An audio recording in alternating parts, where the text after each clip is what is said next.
ඉතින් මම නවතිනවා. මේ අවසාන වචන ටික ඔයා වෙනුවෙන් මෙන්. ඔයා දන්නෝ වගේම මම ඔයාට හුඟක් ලෙන්ගතොයි.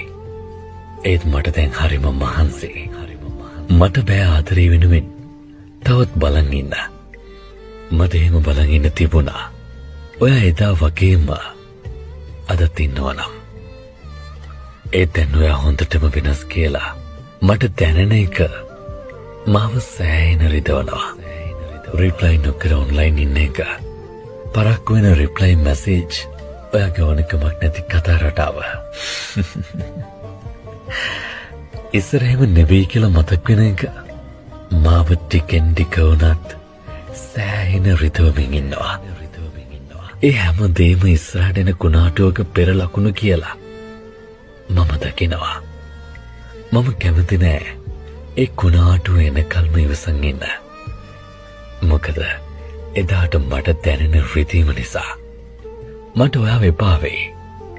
ඔයා මාව රැවට්ටුව කියලා මට දැනෙයි. මම කැමති නෑ එහෙම වෙනවට.